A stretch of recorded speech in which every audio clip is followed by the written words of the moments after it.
Hello friends, আমি Ruby রুবিস cookery থেকে আপনাদের সকলকে স্বাগত জানিয়ে আজকের রেসিপি শুরু করব ইঁচড় কোপ্তা কারি। এখানে 500 গ্রাম ইঁচড় আমি কেটে নিয়েছি সুন্দরভাবে। দুটো আলু নিলাম এবং আলু দুটো খোসা ছাড়িয়ে নিচ্ছি, পিস করে নিচ্ছি।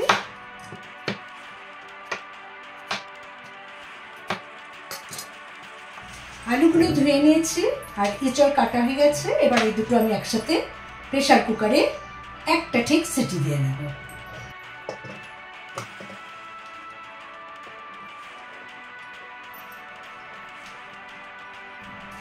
জল দিয়ে দিলাম সামান্য নুন আর হলুদ, দুটোই আমি 1/4 টিস্পুন অ্যাড করলাম। একটা সিটি দেব। গ্যাস ওভেনটা অন করে দিলাম। এবারে আমি একটা পেস্ট বানিয়ে নেব। আমি এখানে 2 ইঞ্চি পরিমাণ আদা এবং দুটো কাঁচা লঙ্কা অ্যাড করে দিলাম। সামান্য জল দিয়ে বেটে নেব। Paste ready.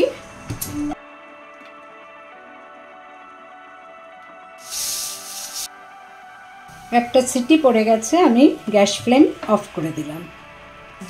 1 টেবিল স্পুন আদা, 1 টিস্পুন জিরে গুঁড়ো, 1 টিস্পুন ধনে গুঁড়ো, 1 টিস্পুন হলুদ গুঁড়ো, 1 টিস্পুন লঙ্কার গুঁড়ো,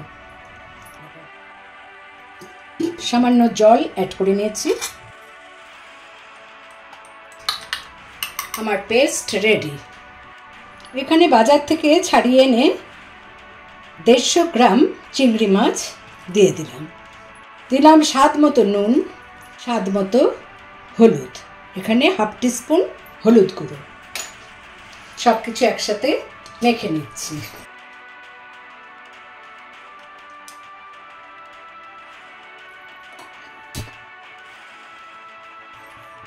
তেল গরম হয়ে গেছে, দিয়ে দিলাম চিংড়ি মাছ। সামান্য সাঁতলে নিচ্ছি, সামান্য জল অ্যাড করে দিলাম। গ্যাস ফ্লেম অফ করে দিলাম। এবার কিছু ভেজিটেবল আমি কেটে নিচ্ছি। প্রথম আমি একটা মিডিয়াম সাইজ পেঁয়াজ কেটে নিচ্ছি।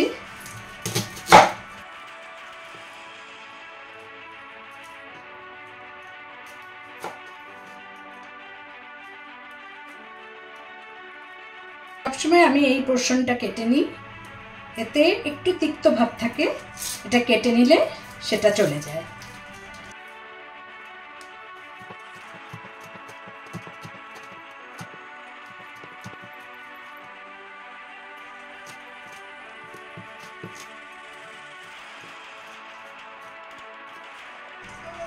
আমার একটা পেঁয়াজ কোচানো হয়ে গেল।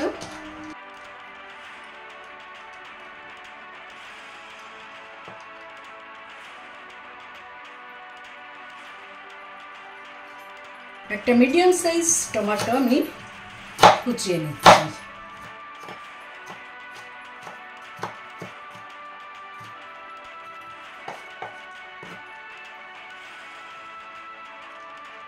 দুটো কাঁচা লঙ্কা কুচিয়ে নিচ্ছি।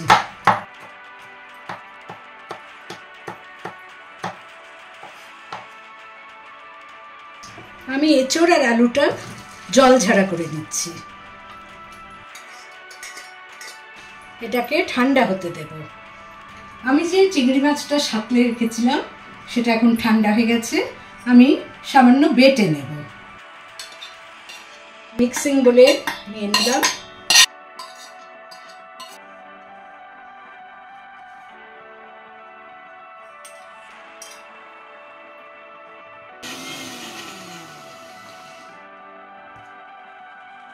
সামান্য বেটে নিয়েছি, বেশি মিহি করে কিন্তু আমি বাটিনি। আমার সেদ্ধ করা ইঁচড় আলু এখন ঠান্ডা হয়ে গেছে। আমি একটা বাটিতে ঢেলে নিলাম। এবার একটা স্ম্যাশারের সাহায্যে আমি যতটা সম্ভব ম্যাশ করে নিচ্ছি।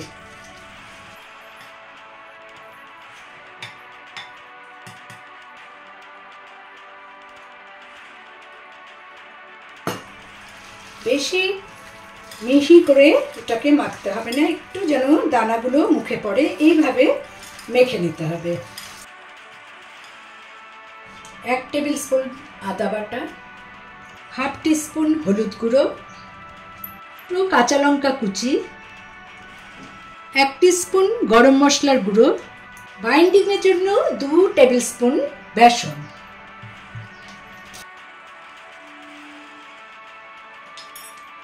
দিলাম আধ ভাঙা চিংড়ি মাছ।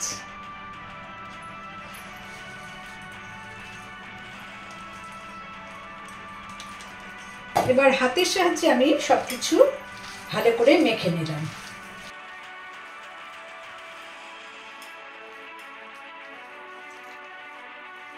আমি এখানে দিয়ে দিচ্ছি 1 টেবিল স্পুন চালের গুঁড়ো।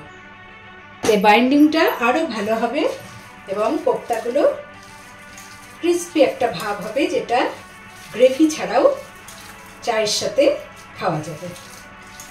আমার সুন্দর একটা বাইন্ডিং তৈরি হয়ে গেছে। এবার আমি দেখুন কিভাবে গোল গোল করে কোপ্তাগুলো বানিয়ে দেব।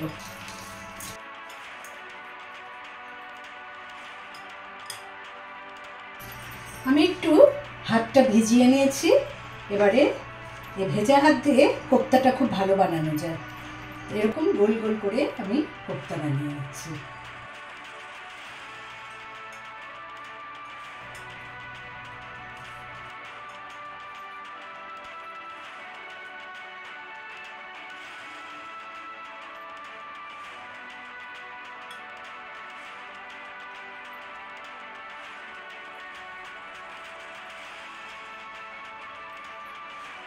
আমার সমস্ত কোপ্তা বানানো রেডি। এবারে কোপ্তাগুলো ভেজে নেব। আমি 1 কাপ রিফাইন্ড অয়েল এতে দিয়ে দিলাম। তেল গরম হয়ে গেছে। আমি এবার একে একে কোপ্তাগুলো দিয়ে দেব।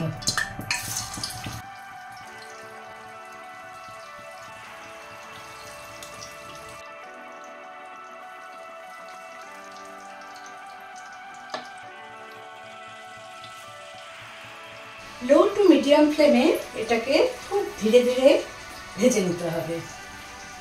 তাড়াহুড়ো করলে চলবে না, কারণ তাতে ভেতরটা কাঁচা থেকে যাবে।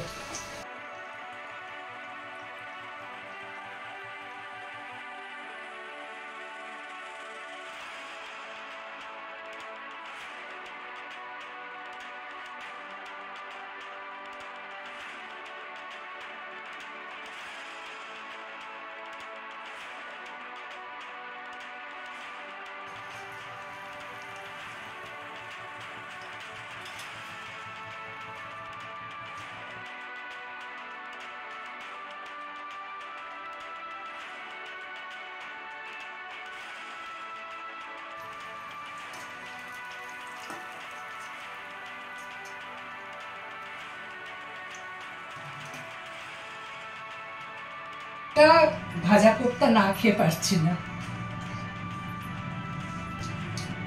চায়ের সাথে সন্ধ্যাবেলা স্ন্যাক্স হিসেবে আপনারা অবশ্যই এটা খেতে পারেন। 1 কাপ তেলে কোপ্তা ভাজার পর দেখুন খুব বেশি তেল কিন্তু টানিনি, অনেকটাই তেল রয়ে গেছে। আমি এই তেলটা একটা হাতার সাহায্যে কমিয়ে নিচ্ছি।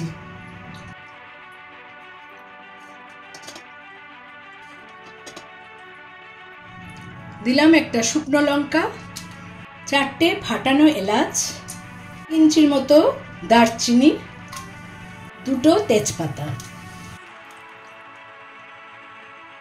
খুব সুন্দর যখন একটা গন্ধ বের হবে তখন আমি এতে অ্যাড করে দিলাম মাঝারি সাইজের যে পেঁয়াজ কুচিয়ে রেখেছিলাম, 1 টিস্পুন নুন আমি এতে অ্যাড করে দিলাম। দিলাম কেটে রাখা টমেটো। বানিয়ে রাখা মশলাটা আমি এবারে অ্যাড করে দিলাম এবং বাটিটা ধুয়ে সামান্য জল দিয়ে দিলাম। স্বাদের ব্যালেন্সের জন্য আমি 1 টিস্পুন চিনি অ্যাড করে দিলাম, এটা সম্পূর্ণই অপশনাল। আমি 2 টেবিল স্পুন ক্রিম এখানে অ্যাড করছি। আপনাদের বাড়িতে ক্রিম না থাকলে দুধের সর বেটে 1 হাতা দুধ দিয়ে এতে অ্যাড করে দিতে পারেন।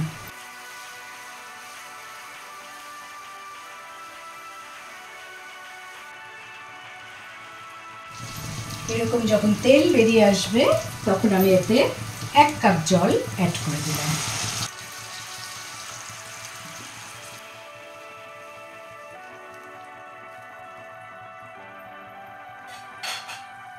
ঢাকা দিয়ে ফুটতে দিলাম। এবার ফুটে উঠেছে।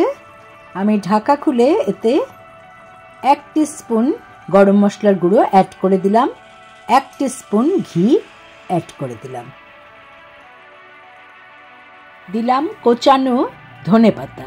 আমার কোপ্তা কারি বানানো কমপ্লিট। এবার আমি কোপ্তাগুলোকে প্রথমে এখানে সাজিয়ে দিচ্ছি।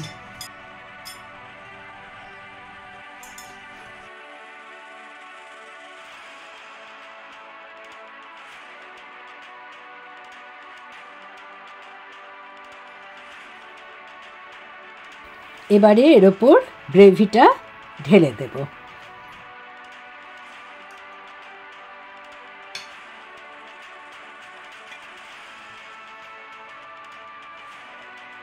এভাবে চিংড়ি মাছ বেটে ইঁচড় কোপ্তা বানিয়ে দেখুন এবং গরম ভাতের সাথে কেমন লাগে খেয়ে আমাকে জানান।